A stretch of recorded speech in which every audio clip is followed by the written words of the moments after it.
तो आज हम एक दिलचस्प कहानी की पड़ताल कर रहे हैं, रविंद्र चौहान की सुनाई हुई देवकुल एक भूतहा गांव का रहस्य। हाँ, ये कहानी है एक ऐसे गांव की जो मतलब नक्शे पर भी नहीं मिलता।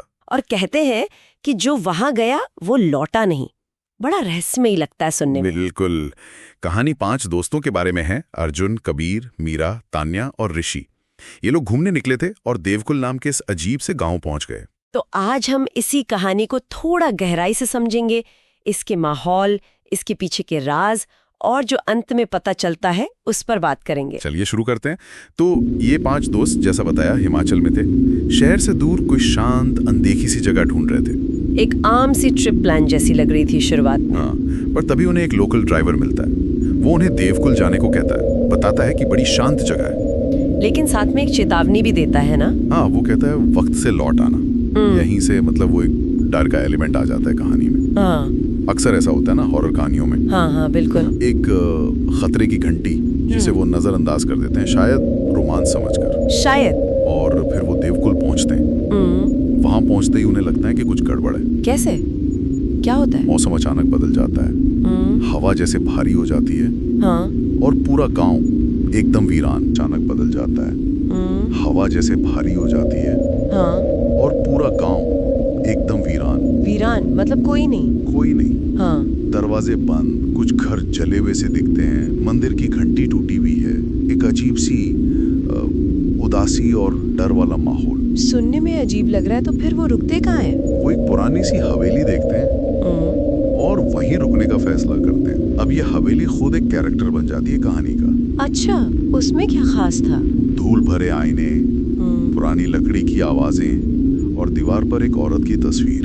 ओके। और मीरा, दोस्तों में से एक, उसे देखकर एकदम असहज हो जाती है। कहती है, इसकी आंखें जैसे मुझे घूर रही हैं। बाप रे, ये छोटे छोटे बातें ही डर को बढ़ाती हैं धीरे धीरे। बिल्कुल। और फिर पहली रात चीजें और बिगड़ जाती हैं। जैसे? रात में छत पर किसी के चलने की आवाजें आती हैं। हवेली के किसी कोने में एक साया सा दिखता है और फिर गायब हो जाता है। ये तो डरावना है। हाँ, और सबसे ज्यादा डराने वाली बात तब होती है जब मीरा को बाथरूम के आईने पर भाप से लिखा मिलता है, क्या? तुम अब मेरे हो। ओह, ये तो सीधा खतरा है। अब तो वहम नहीं मान सकते। लेकिन वो फिर भी कोशिश करते हैं। सोचते हैं शायद कोई मजाक कर रहा है या शायद उनका वहम है। इंसान का दिमाग है ना, ऐसी चीजों को जल्दी मानता नहीं। सही कहा।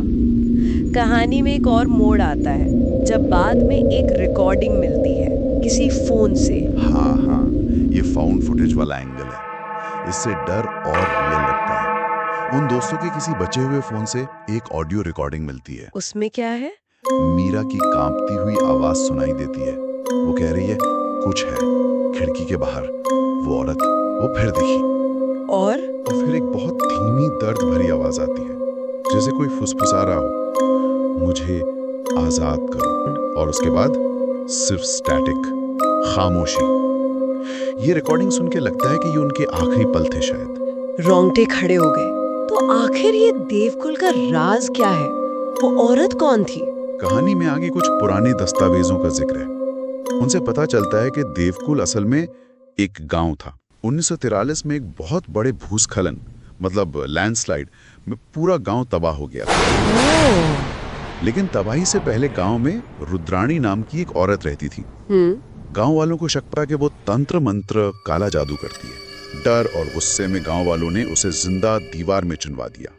और कहते हैं मरते वक्त रुद्राणी ने श्राप दिया था। श्राप?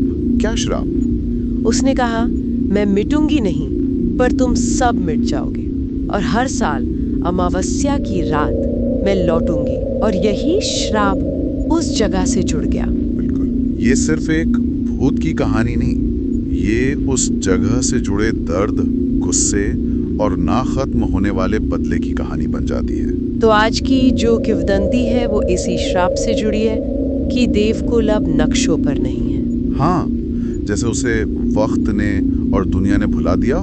लेकिन लोक मान्यता है कि हर साल, खासकर अमावस्या की रात, जब घना कोहरा छाता है, तब ये गांव कुछ देर के लिए फिर से प्रकट हो जाता है। और ये खोए हुए भटके हुए लोगों को अपनी तरफ खींचता है, आवाज देता है। जैसे शायद उन 5 दोस्तों को खींचा था। शायद कहानी के अंत में वो जो देवकुल 3 किलोमीटर वाला साइन बोर्ड दिखता है और फिर गायब हो जाता है, वो इसी रहस्य को और गहरा करता है। तो कुल मिलाकर देवकुल की कहानी डर, रहस्य और एक पुराने श्राप का एक गहरा कॉकटेल है।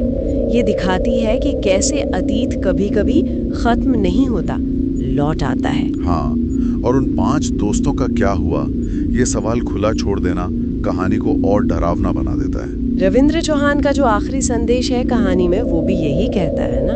बिल्कुल, कि अगर कभी देवकुल का नाम या निशान दिखे तो उधर जाने से बेहतर है वापस लौट जाओ। ये कहानी वाकई सोचने पर मजबूर करती है। क्या सच में ऐसी जगह होती हैं जो समय और नक्शों से परे होती हैं, अपने अतीत के सायों में जीती हैं?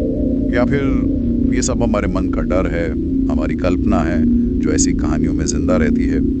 कौन जाने। ये सवाल शायद हमेशा रहेगा। सोचने वाली बात है।